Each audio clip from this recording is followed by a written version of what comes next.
Você pode sentar, meu muito obrigado aí ao ato divino, né, que nos auxiliou, que nos ajudou hoje ministrando o louvor aí e a adoração. Você que nos visita, é um prazer muito grande tê-lo aqui, não é? Fiquei muito feliz em ver Tonhão, vou falar do Tonhão, né? Ô Tonhão, fiquei feliz, hein? Depois de 10 anos você veio.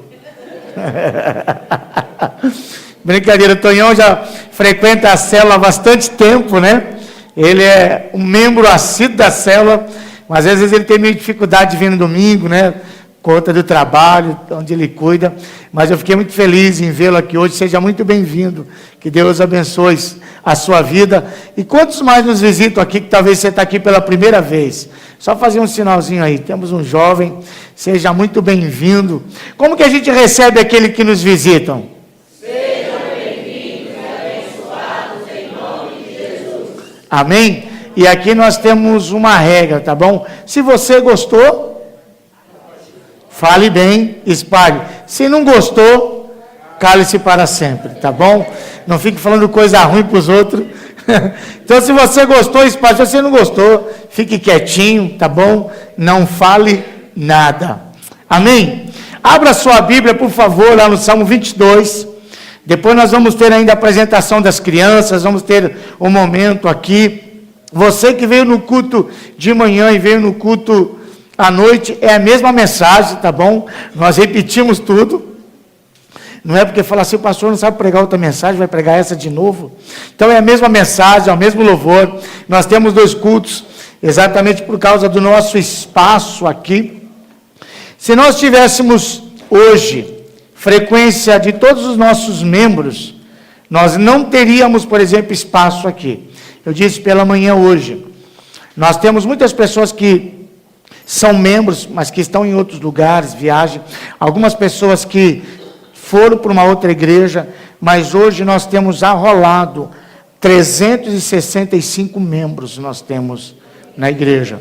E o nosso espaço aqui é para 140 pessoas, 145. Então, se nós tivermos os nossos membros vindo, esse espaço aqui seria muito menor do que já é. Amém? Precisamos logo comprar uma outra propriedade. Você está orando por isso? Sim. Eu já estou orando. E uma outra propriedade aqui perto. Nós não vamos sair daqui como igreja. Ok? Nós nascemos aqui e vamos morrer aqui. A não ser que a gente compre esse bairro todo. Está rindo? Eu vejo esse bairro todo sendo nosso aqui. Um condomínio para nós. Nós vamos fazer um condomínio com casa. Aí nós vamos alugar para você morar na casa da igreja.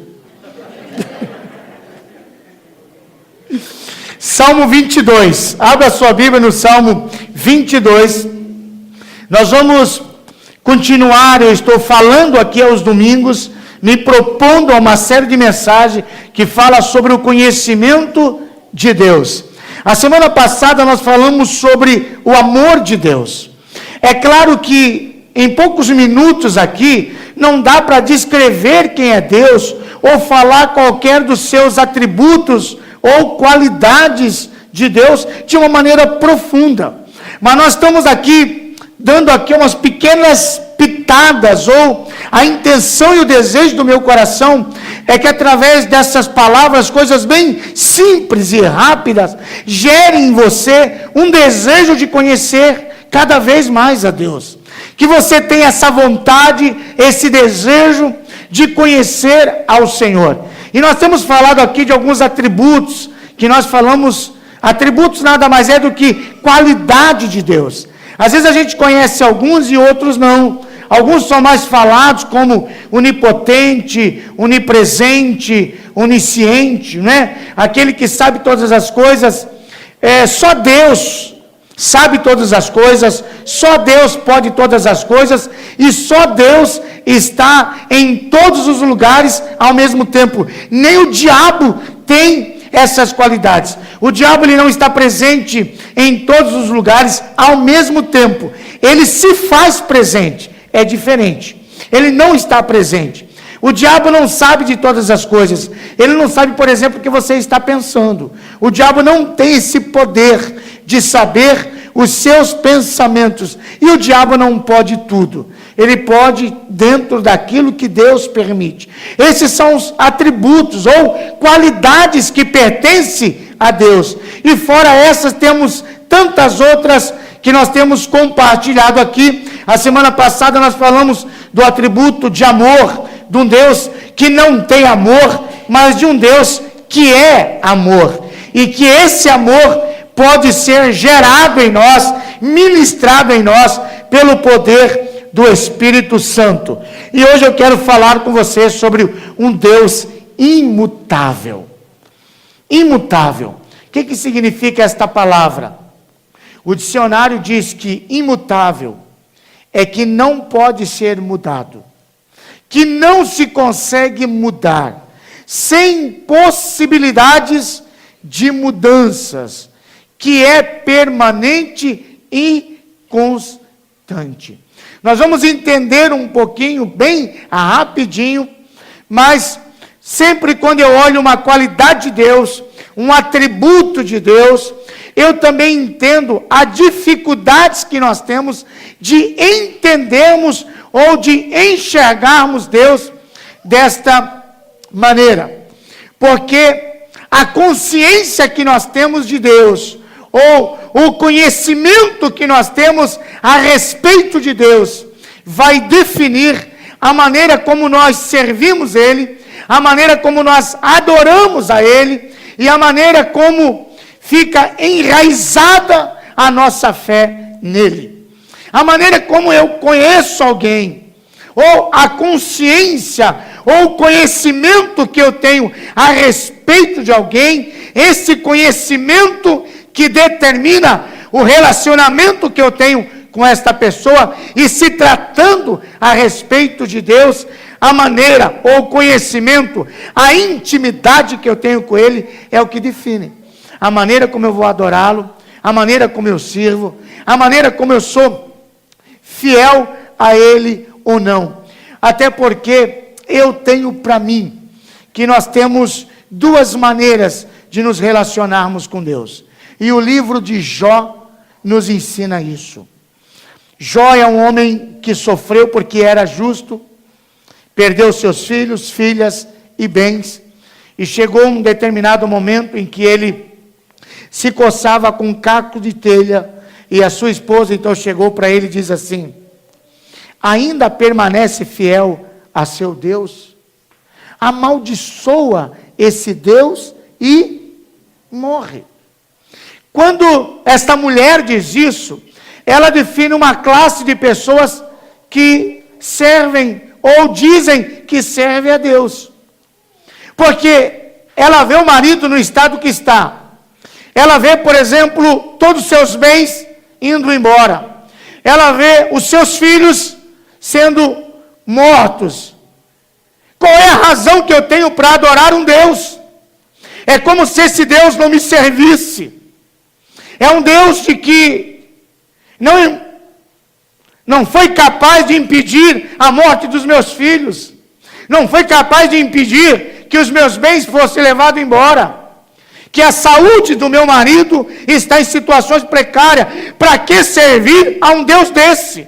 Por que permanecer fiel a um Deus desse? Essa é uma classe de pessoas que não adoram a Deus por aquilo que Ele é, mas adoram a Deus por aquilo que Ele dá. É por isso que a gente vê um monte de pessoas que têm facilidade em desistir da fé, em abandonar, porque depende do Deus que ela está servindo. É um Deus que tem que dar, é um Deus que é o gênio da lâmpada, que está sempre tendo que suprir as minhas necessidades, fazer o que eu quero, da maneira que eu quero, na hora que eu quero, porque se eu tenho um Deus que não faz essas coisas para mim, qual é a razão, qual é o sentido de eu adorar esse Deus? É o pensamento desta mulher. Mas ela se contrapõe a Jó. Jó ensina o que é de fato e de verdade servir a Deus.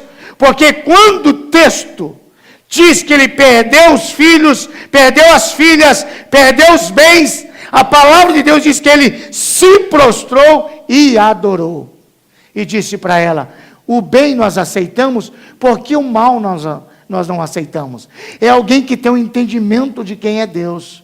Alguém que tem claro quem é o seu Deus. Alguém que tem bem claro porque é que adora a Deus. Sabe que adora a Deus não por aquilo que Deus dá, mas adora a Deus por aquilo que Deus é. Então, a visão que nós temos de Deus define a maneira como nós adoramos a Deus. A consciência que nós temos a respeito de Deus determina a maneira como eu sirvo a Ele. Se eu permaneço fiel nos momentos das lutas e de dificuldades. Eu estava no almoço de família ontem. A maioria deles são crentes. Eu escutei alguém conversando e a pessoa dizia assim: a vida do crente é assim mesmo. É cheio de lutas e batalhas. É uma luta atrás da outra. O crente tem que viver de luta em luta. É só luta e batalha. Eu pensei comigo aquela hora e disse assim: que lutas são essas? A impressão que dá é que a gente tem uma vida sem Jesus. E quando a gente tem uma vida sem Jesus, a gente não tem problema nenhum. A gente vive uma vida maravilhosa. A gente não tem problema financeiro, a gente não tem problema no casamento, a gente não tem problema nenhum. Aí quando a gente entrega a vida para Jesus, agora surgem todos os problemas. Dá a impressão, porque agora entreguei a vida para Jesus, é porque está faltando dinheiro em casa, porque é luta, é porque é batalha, agora tem problema dentro de casa. Gente, nós temos problemas porque somos seres humanos, e problemas faz parte da vida humana, independente se você é crente ou não. Isso nós falamos porque define a consciência que nós temos. Sabe, a consciência que nós temos é que quando nós entregamos a vida para Jesus, nós temos um Deus, e agora nós não podemos ter luta, não podemos ter problema, não podemos ficar doente, não podemos ter nada. Então a impressão que dá que é só luta e é problema. Se você deixar de seguir Jesus, você vai ter luta e problema. Antes de entregar a vida para Jesus, você tinha luta e problema. A diferença é que agora você tem lutas e problemas, mas você tem o Espírito Santo de Deus. Você não está sozinho. Você tem uma igreja. Você tem Deus que cuida de você e que supre. Mas a nossa consciência é assim. A impressão é que dá: porque é só luta e problema. Caiu a caneca em casa e quebrou. Meu Deus, é porque eu estou orando demais. Jesus amado, eu começo a orar, as canecas começam a quebrar. A máquina de lavar quebrou. Meu Deus, foi essa consagração, esse jejum. É só eu começar a buscar o Senhor, que as coisas começam a quebrar dentro de casa. Então para de buscar. Mas sabe o que é isso? É a consciência errada que nós temos a respeito de Deus.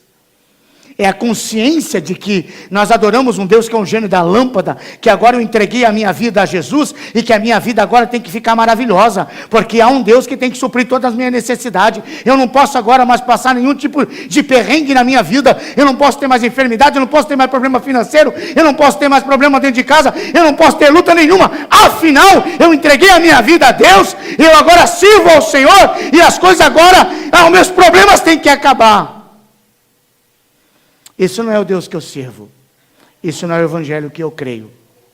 Eu creio no evangelho de que somos seres humanos, passamos por lutas e por dificuldade, esteja na igreja ou não esteja na igreja, você passa por luta e dificuldade. A grande diferença é que quando você está na igreja, quando entregou a vida para Jesus, você não passa por lutas e dificuldades sozinho. Ainda que eu ande pelo vale da sombra da morte, não temerei mal algum, porque tu estás comigo, a tua vara e o teu cajado me consolam. Essa é a diferença. Não é a ausência do problema, mas é a presença de alguém em meio aos problemas. É alguém que cuida, alguém que supre, alguém que fortalece. Agora, quando a gente olha, eu queria ler o texto antes com você, embora eu vou ministrar ele bem no finalzinho, mas o Salmo 22 diz assim: Deus meu, por que me desamparaste? Por que te alongas das palavras do meu bramido e não me auxilias? Deus meu, eu clamo de dia e tu não me ouves, de noite e não tenho sossego. Porém, tu és santo, o que habita entre os louvores de Israel. Em ti confiaram nossos pais, confiaram e tu os livraste. A ti clamaram e escaparam, e em ti confiaram e não foram confundidos. Amém? Nós vamos falar aqui nesse texto sobre o Deus imutável. Nós vamos conversar um pouquinho sobre esse Deus que não muda. Esse Deus que o que eu penso a respeito dele não muda o que ele é, ou o que eu diga a respeito dele não muda o que ele é, o que eu faça, qualquer coisa a respeito dele, não vai mudar quem ele é. Mas às vezes nós temos dificuldade de entendermos algumas qualidades a respeito de Deus, pela maneira como nós vivemos. A semana passada eu falei que às vezes nós temos dificuldades de nós entendermos sobre o amor de Deus. Porque para nós entendermos sobre o amor de Deus, passa pelo conceito de tipo de amor que nós entendemos. Se nós temos imagem de amor deturpada, nós vamos enxergar um Deus que ama também de maneira deturpada. E quando nós falamos hoje de um Deus imutável, nós também temos dificuldades de entendermos de um Deus que não muda. De um Deus que permanece fiel, mesmo sendo nós infiel a Ele. De um Deus que aquilo que eu penso dele não muda quem ele é. Um Deus que aquilo que eu digo a respeito dele não muda quem ele é. Por que nós temos dificuldades de nós entendermos algumas coisas a respeito de Deus? E por que essas dificuldades, elas interferem no nosso relacionamento com Deus? Eu aponto aqui algumas coisas. Eu estava pensando, por exemplo, que nós vivemos hoje no mundo o que nós chamamos de inovação. Nós vivemos no mundo, e não quero dizer que isso seja errado ou pecado, mas nós vivemos no mundo hoje de inovação, onde as coisas elas estão se renovando a cada dia, aonde dizemos que vivemos no mundo da tecnologia, nós vivemos no mundo das coisas rápidas. Eu disse hoje pela manhã que já teve dia que nós vivemos sem internet. Você acredita? Já vivemos. Hoje, quando não tem internet ou acaba em casa, parece que acaba o ar, não é? O que aconteceu? Não tem internet. Eu não consigo acessar meu WhatsApp, meu Facebook. Eu vou morrer. Nós já vivemos um tempo que não tinha internet, que não tinha zap. Era. De que às vezes as pessoas levavam 3, 4 dias, como eu disse hoje pela manhã, dá um recado que fulano está morto, quando chegava que está doente, quando chegava recado fulano já estava morto. Teve épocas assim, mas hoje é tudo rápido, hoje é o zap, hoje não é, você tem uma tecnologia avançadíssima, isso não é pecado, nem é errado, mas sabe o que acontece? A gente tem que tomar cuidado com a inovação, ela tem que vir e ela nos ajuda, mas a gente não pode deixar que a inovação venha como uma onda, levando princípios e valores. Isso que é o problema. Eu estava preparando essa mensagem e disse assim, há 30 anos atrás, se eu preparasse essa mensagem, eu prepararia completamente diferente do que eu preparei hoje. Sabe por quê? Porque há 30 anos atrás eu não tinha um curso teológico. Há 30 anos atrás eu não tinha o tanto de livro que eu tenho de comentários. Há 30 anos atrás eu não tinha a Bíblia com comentário de rodapé. Há 30 anos atrás eu não tinha uma internet para jogar o texto e pesquisar. Então, há 30 anos atrás eu tinha que ler um texto e eu vou pregar nesse texto. Eu tinha que me trancar no quarto e falar, Espírito Santo, me ajuda aí. Espírito Santo, o que eu vou falar?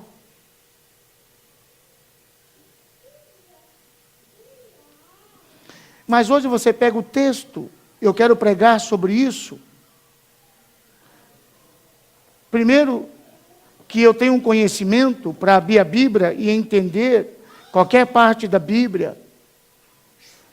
Eu tenho livros onde eu posso pegar comentário de Salmos, comentário X, A, Y, o que é que a pessoa entendeu, que foi lá profundamente no hebraico, estudou e está trazendo ali mastigadinho. Eu posso jogar na internet estudos sobre o Salmo 22, e aí me vem um monte de coisa. Está tão simples, que a gente nem precisa orar para preparar a mensagem, já está tudo pronto.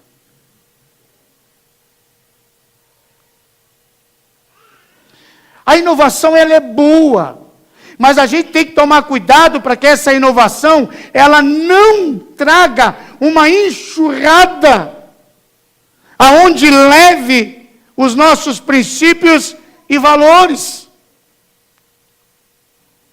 O tempo, por exemplo, o relógio. Eu estava assistindo um filme essa semana, que o Fernando me emprestou, e eu não gosto de assistir nada sem aprender alguma coisa. Eu gosto de assistir, mas tudo que eu assisto, isso não é bom, porque você vai acabar um dia ficando doido. Não vai por esse caminho, não. Tá? Não é bom isso aí. Mas eu gosto de assistir, eu não gosto de ficar perdendo muito tempo na minha vida sem aprender com alguma coisa. E eu estava assistindo um filme, e no filme, o filme volta para um tempo antigo, para uma civilização antiga. E o rapaz, ele tem um relógio, e a menina então olha e fala: o que é isso? Ele diz: é um relógio. E para que serve isso? Serve para o tempo, controlar o tempo, para dizer, né, nas minhas palavras, o que a gente faz. E a resposta dela eu achei interessante. Ela disse assim: uma coisa tão pequenininha disso, tão pequenininha como isso, controla a vida de vocês? Era bem isso que eu tinha em mente. Porque já teve uma época que o relógio servia para ajudar o homem. Hoje o relógio serve para controlar o homem. Você nunca está tendo tempo para nada. O relógio está sempre determinando para você que você está atrasado, que você acordou atrasado, que a condução está atrasada e que você precisa correr. E você está sempre olhando, né? Hoje nem é muito assim, né? Você está sempre olhando, né? O tempo. O tempo hoje é o nosso grande adversário. Mas sabe, querido, nós somos hoje a geração do descartável. Eu disse pela manhã hoje, e a gente fica preparando isso, fica mostrando que a gente é velho, né? A gente, eu, né? Não quero ofender os demais que estão na plateia. Estou dizendo eu, que não quero ofender ninguém que está aí. Você não é obrigado a se manifestar na hora que eu falar, tá bom? Mas hoje nós vivemos o descartável, não vivemos? Mas sabe como a gente ia numa festa de aniversário, antigamente a gente comia o bolo? Isso, na minha época, era um garfinho de madeira, um pauzinho. Não era não? Um pauzinho assim. Podia até ter trazido a foto. Era isso que era o nosso garfinho. Quantos aqui viram isso? Oh, glória a Deus.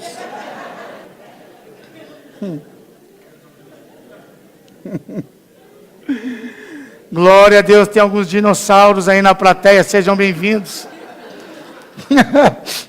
Não é? Olha, o negócio foi modernizando, hoje já tem garfinho descartável, é faquinha descartável, é colher descartável, e cada vez mais os descartáveis estão ficando, não é, mais chique. Então, antigamente era um descartável que se falava assim, é descartável. Hoje não, hoje já tem descartável chique, que imita. Nós vivemos hoje, porque para facilitar a vida, para depois da festa você não ter que ficar lavando prato, colher, você joga no lixo, pronto, acabou o copo, você fica, isso é para facilitar a vida da gente. Nós temos hoje essa tecnologia, eu estava dizendo hoje pela manhã, eu, por exemplo, tenho um carro, Sandero Stepway. Gosto dele. Achei que é um carro bom. E todos os carros que eu tive, achei um carro espaçoso, tem velocidade, é bonito. Eu me sinto bonito dentro dele. É o que eu tenho hoje, o que Deus me deu hoje. Mas a gente fica descontente porque outro dia eu assisti a propaganda e já tem o Sandero Step Way novo. Sabe qual que é? É aquele que quando você para no farol, ele desliga. Para economizar a gasolina. O motor para. Aí você acelera, ele liga e vai embora. Eu digo, eu não quero mais esse.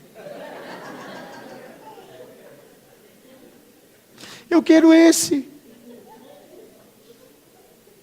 Não precisa de chave. O meu tem que ficar procurando buraquinho ainda para ligar e virar. O outro não precisa. Eu fui olhar um carro quando eu queria comprar um, olhei assim a porta e não vi aquele buraquinho da chave. Aí eu fiquei olhando. Eu digo,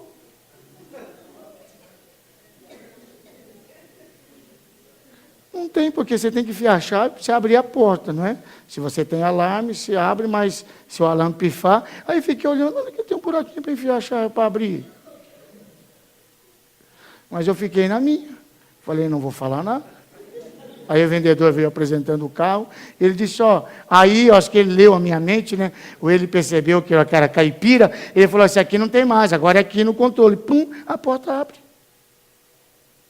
Você entra dentro do carro, se você está com a chavinha, você não precisa mais. Você apertou um botãozinho ali, o carro funciona. Você não precisa mais ficar enfiando a chave. O meu tem que enfiar a chave. O meu tem um buraquinho na porta. Eu não quero mais isso aí.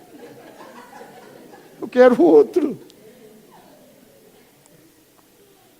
Eu estou brincando com você, mas o mundo é assim. O mundo da tecnologia gera em nós uma insatisfação. Nós sempre estamos descontentes com o que nós temos e sempre estamos querendo aquilo que nós não temos. E quando nós corremos atrás para ter aquilo que nós queremos, já tem um outro melhor. Parece cachorro correndo atrás do rabo. Nunca vai morrer, nunca vai morder.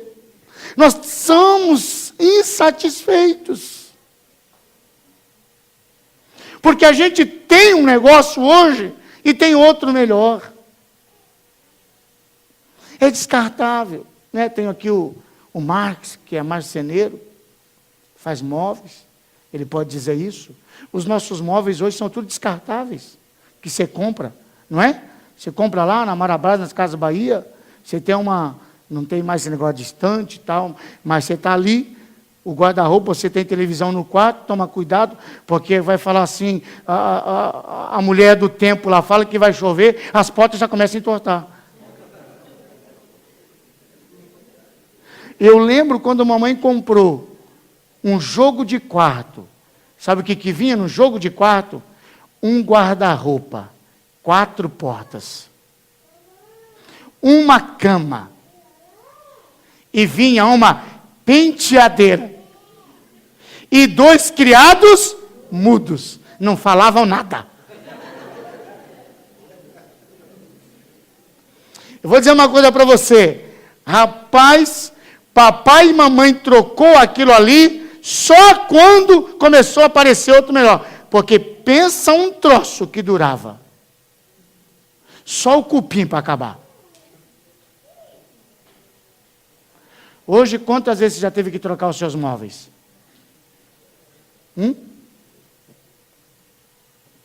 Você compra um armário, começa a abrir muito, daqui a pouco a tampa sai na sua mão. É proposital, é para você. Agora, pastor, o que isso tem a ver com o nosso relacionamento com Deus? Tem a ver. Sabe por quê? Porque isso vai criando em nós uma consciência, vai trazendo de nós alguns princípios, e um dos princípios que está, vindo na vida da igreja é que nós não temos apego a nada.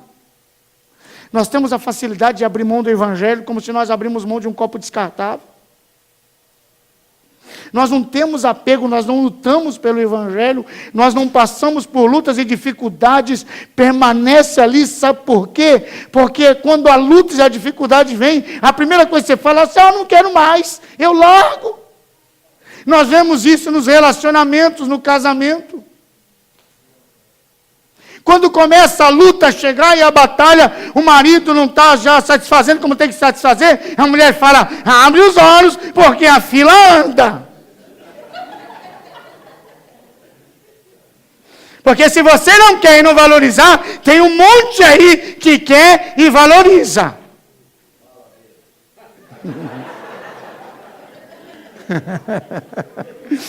Tiozinho vai apanhar hoje.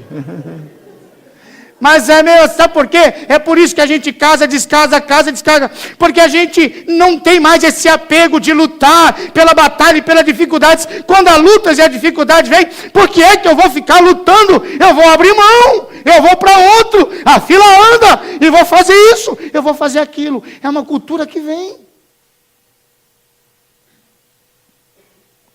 A cultura da insatisfação. Nós nunca estamos contentes com Deus, porque nós achamos que sempre Deus tem que fazer aquilo que a gente quer. Sabe, a gente ora para Deus suprir algo hoje, aí Deus vem e supre. Em vez de você ficar feliz, maravilhado, daqui a pouco você já começa porque você quer que supra a outra coisa. A tua vida é ter, é ter, é ter. E o relacionamento com Deus é muito mais do que ter, é ser. Deus não está preocupado com o que você tem, Deus está preocupado com o que você é. Porque Ele pode dar para você o que você quiser. Ele é Deus e Ele pode te dar. Mas sabe por que às vezes Ele não te dá? Porque às vezes você não está preparado para receber o que Ele tem a dar para você. Às vezes você não está preparado. Você não está preparado para namorar. Às vezes você não está preparado para casar. Você não está preparado para ter carro. Você não está preparado. Eu vejo isso, muita gente que recebe essas coisas como bênção de Deus, mas em vez de se apaixonar por Deus, se afasta de Deus. Sabe por quê? Porque você não estava preparado para receber. É por isso que Deus não estava dando. Mas isso torna a gente insatisfeito. E eu preciso adorar a Deus porque eu preciso ter. Eu preciso ir na igreja porque eu preciso ter. Eu preciso consagrar a minha vida porque eu preciso ter. Eu preciso jejuar porque eu preciso ter. Eu preciso fazer uma campanha porque eu preciso ter. Mas a gente não jejua para ser. Eu preciso buscar a presença de Deus para ser melhor. Eu preciso buscar a presença de Deus para que o Senhor molde meu caráter, venha me transformar, venha fazer de mim uma pessoa diferente. Mas tudo que se relaciona a respeito de Deus, se a gente não tomar cuidado, é para suprir as minhas necessidades. Sabe por quê? Porque hoje nós temos um evangelho que muitas vezes dá nojo. É um evangelho que prega um Deus que muitas vezes não é bíblico. Nós deixamos de olhar o Evangelho de Lucas 9:23, aonde diz: se alguém quiser vir após mim, negue-se a si mesmo, tome cada dia a sua cruz e me siga. Mas nós temos o Evangelho de que você dá 10 para receber 1000. De que você tem que deixar de pagar sua conta de luz para dar primeiro na igreja, porque é assim que Deus vai te abençoar. É o evangelho danoninho. Me dá, me dá, me dá, me dá, me dá, me dá.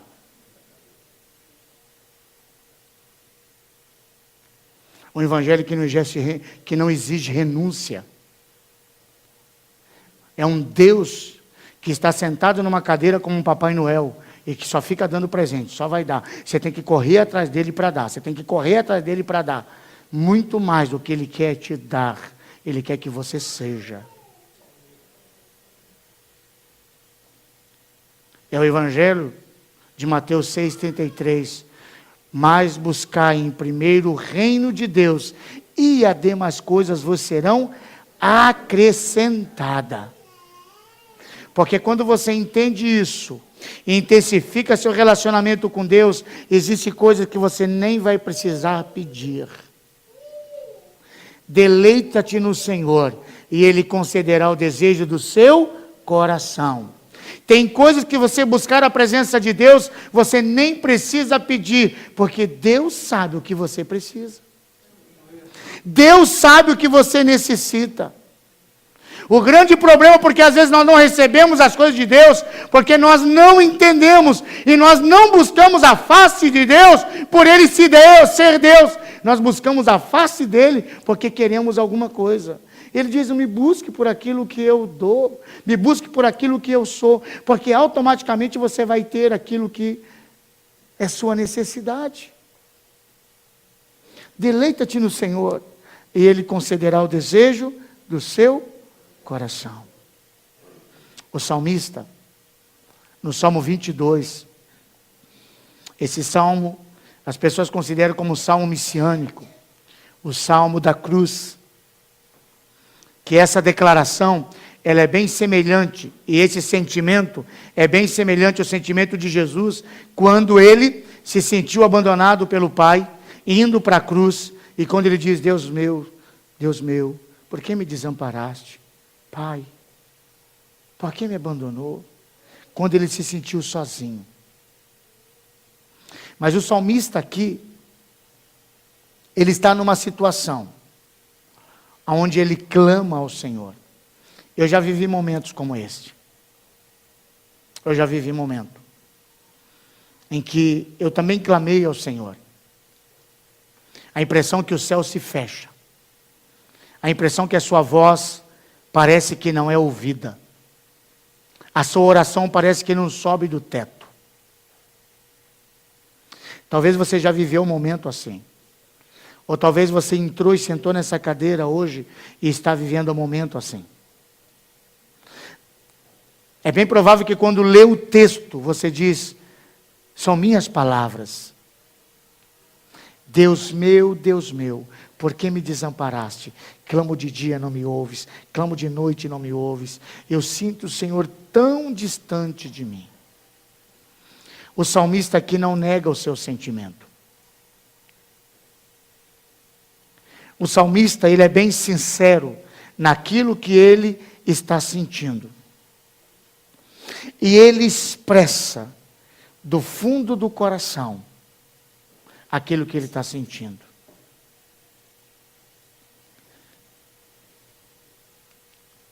E isso não é errado.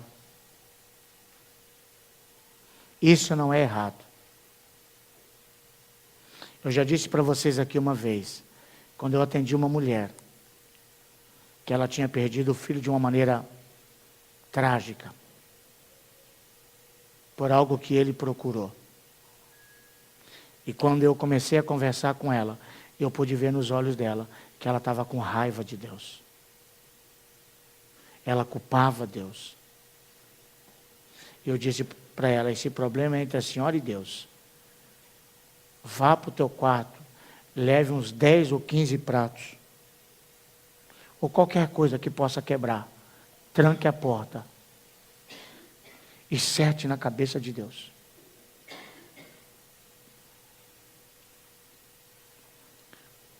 Grite.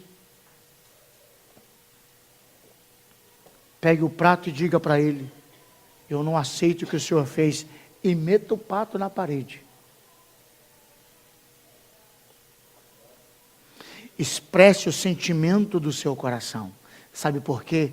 Porque tudo que você vai dizer a respeito de Deus, em nada vai mudar quem é Deus. Ele continua sendo quem Ele é. O que eu penso a respeito dele não determina quem ele é. O que eu digo a respeito dele não determina quem ele é. O salmista diz, Deus meu, por que me desamparaste? Talvez ele está dizendo, é um Deus que me abandonou, um Deus que não fala comigo, um Deus que não supre. Mas ele tem uma outra consciência, porque quando ele chega no versículo 13, ele diz, contudo, tu és santo.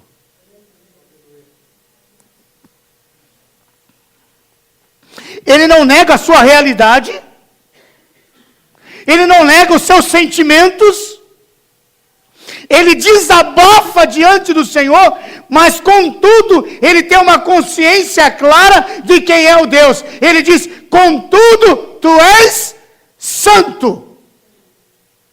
O Senhor é imutável, não muda. Os meus sentimentos não mudam. E ele vai dizer assim, é como se ele dissesse, o caráter de Deus não muda, porque as minhas sensações a respeito de Deus não definem quem Deus é. os sentimentos que tenho a respeito dele, o conhecimento ou a minha consciência a respeito de Deus é muito pequeno do que de fato Deus seja. E Deus não vai mudar. Algumas pessoas acham que pode mudar Deus. Algumas pessoas estão na igreja, adorando, servindo, e daqui a pouco vem a luta e os problemas, e oram, parece que não está, Deus não está respondendo, e diz assim: vou sair da igreja. Porque alguém sempre tem que ser culpado, não é? Alguém sempre tem que ter bodes, sempre tem que ter um bode expiatório, não é? Porque quando alguém quer sair da igreja, sempre acha um monte de problema. Eu sempre digo para as pessoas: você está vendo problema na igreja? Glória a Deus, porque a igreja é pronto-socorro. É lugar de gente doente mesmo. É lugar de gente imperfeita. É a mesma coisa de você ir lá no pronto-socorro e falar assim: nossa, esse daqui está cheio de gente doente. Se tivesse bom, estava em outro lugar. Agora na igreja, as pessoas têm a mania de achar que na igreja tem que ter gente perfeita. Todo mundo na igreja tem que ser perfeito. Na igreja é lugar de gente doente mesmo. Na igreja tem fofoqueiro, na igreja tem maledicente, na igreja tem gente que não ama, na igreja tem gente que faz um monte de coisa. Começa por você. Quando você olhar no espelho, você vai dizer: eu sou o quê? Nós somos imperfeitos. Todos nós somos imperfeitos. Aqui é lugar de pessoas imperfeitas. Lá no céu nós vamos ser perfeitos. Lá no céu não vai ter nada disso. Mas quando nós estamos aqui, nós estamos em processo de construção. O Senhor está trabalhando na nossa vida. Cada dia queremos ser melhor. Cada dia queremos ser melhor. Mas não precisamos e não podemos negar quem nós somos.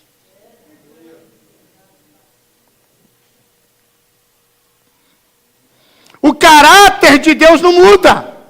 As minhas sensações a respeito de Deus não mudam. Mas aí as pessoas estão passando por lutas e por dificuldades, aí querem encontrar desculpa: eu não vou para a igreja, e diz assim para o Senhor: o Senhor não me dá, não faz as coisas que eu quero, então eu não vou mais para a igreja, eu não vou te adorar mais. Eu ainda vou esse domingo, mas também não vou cantar. E também nem vou orar.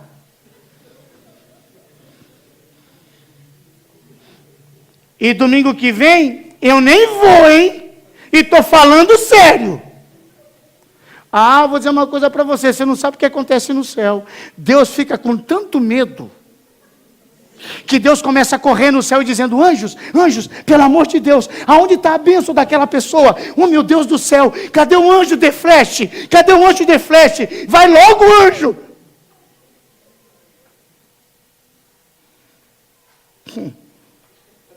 Deus está olhando para você assim: o problema é seu. A hora que você estiver comendo que os porcos comem, você vai voltar. Você não comove Deus. Deus te ama da maneira que você é e quer te abençoar. Mas Deus não tem filho mimado. Deus não vai ficar mimando você. Deus é Deus e pronto. Então não adianta ficar fazendo charminho, achando que Deus vai suprir logo, porque você está fazendo charminho. Não, os meus sentimentos não mudam quem é Deus. Se você quer adorá-lo, você pode adorar. Se você não quer adorá-lo, você não adore. Mas ele vai ser sempre digno de ser adorado. Sempre. E é interessante que o salmista ele vai dizer assim: Deus meu, por que me desamparaste? Mas aí ele traz a consciência e diz: contudo tu és santo. E aí ele vai dizer uma outra coisa: tu és entronizado em meio aos louvores do seu povo, ou em meio aos louvores de Israel. Olha que coisa interessante. Ao mesmo tempo que o salmista tem a ideia de um Deus que está tão distante, abandonado, ele tem a consciência de um Deus que está presente no meio da sua igreja, na hora da adoração. É um Deus que se faz presente. Quando nós abrimos os nossos lábios para adorar a Ele, quando nós começamos a adorar com nossos instrumentos ao Senhor, Ele tem prazer em estar no nosso meio, por mais que o nosso coração parece que sinta que Ele está tão distante. O salmista diz, Ele está tão perto de você que você nem imagina, porque Ele é entronizado em meio aos louvores do seu povo, e Ele está aqui esta noite. Ele está aqui, Ele está aqui, Ele está aqui, Ele está aqui,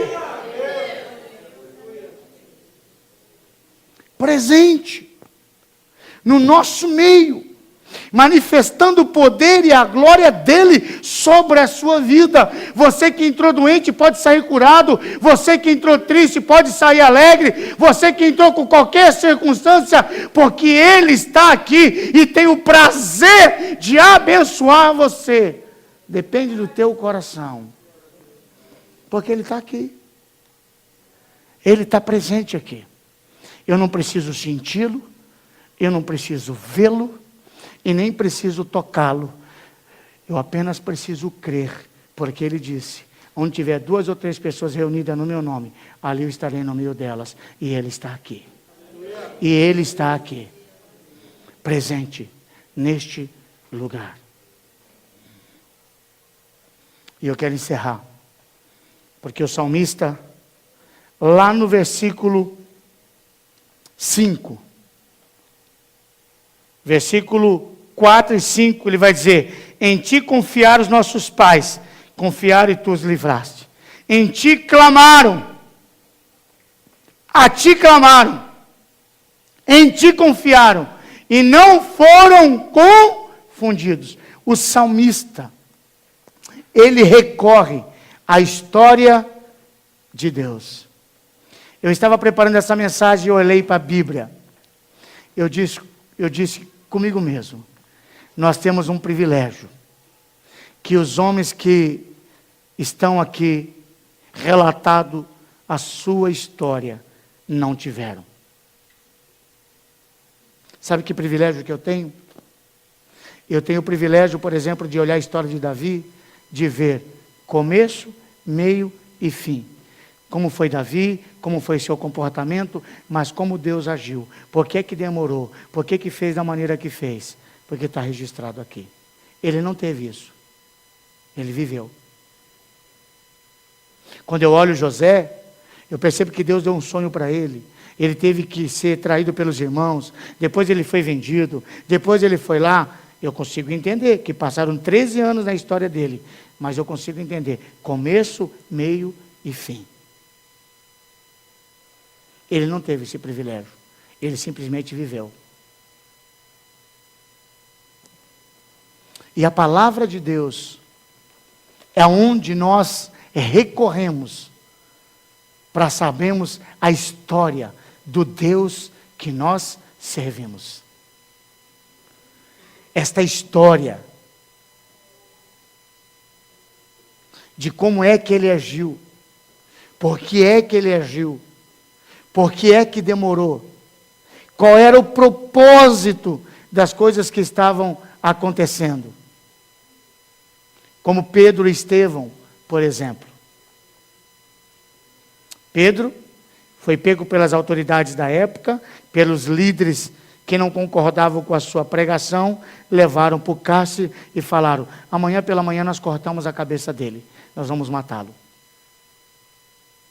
Durante a noite veio um anjo, tirou Pedro, levou, libertou, e ele não morreu dessa vez.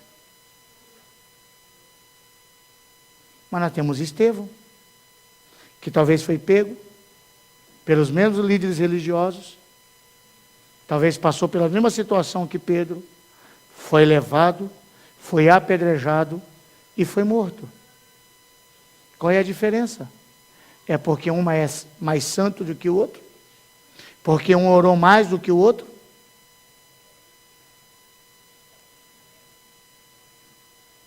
Hoje nós conseguimos entender qual é o propósito do Senhor. Por que é que pessoas passam por coisas semelhantes e têm finais diferentes? Pedro, por exemplo. Qual é o propósito que Deus tinha para a vida de Pedro? Que fosse o pai da igreja.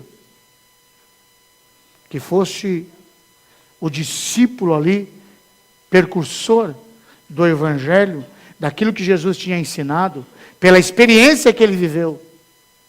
E Estevão foi considerado o primeiro mártir cristão. Por quê? Atos 1:8. Recebereis poder ao descer sobre vós, e serão minha testemunha tanto em Jerusalém, Judeia, Samaria e aos confins da terra. Veio o Espírito Santo, e eles ficaram todos em Jerusalém. Teve que Estevão morrer, e aí se intensificou a perseguição, e a igreja se espalhou para tudo que é canto. Mesma situação, mas nós vemos propósito diferente. Nós só conseguimos entender isso hoje. Por quê? Porque nós olhamos a história de Deus. E Ele diz, eu sou o mesmo ontem, hoje e serei eternamente. Eu não mudo. Eu não mudo. Em vez de você ficar às vezes olhando, por que só o irmãozinho fez isso? Por que o irmãozinho foi curado? Por que o irmãozinho, o Senhor abençoou dessa maneira? Por que aconteceu daquela outra maneira? Entenda qual é o propósito que Deus tem para a sua vida. Deus tem um propósito individual para cada filho, para cada pessoa. Apenas entenda qual é o propósito que Deus tem para a sua vida. Porque Deus está cuidando de você. Deus não te abandonou e não vai te abandonar. Eu queria encerrar dizendo o seguinte. José. A história de José. A gente vê claramente quem é Deus. E na história de José, a gente vê claramente como é que nós temos que servir a Deus.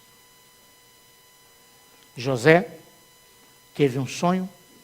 Por causa desse sonho, foi traído pelos seus irmãos, foi jogado em um buraco, foi tirado dali, vendido como escravo, foi parar na casa de Potifar, se tornou o principal funcionário, foi traído pela esposa de Potifar, foi levado para uma prisão, teve lá anos numa prisão, e da prisão foi se tornar governador do Egito.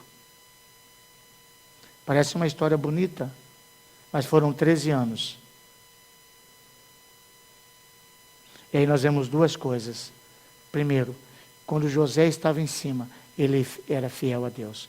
Quando José caía no buraco, ele é fiel a Deus. Quando José subia, ele era fiel a Deus. Quando José caía, ele era fiel a Deus. Em momento nenhum, ele abandonava o Deus que ele servia.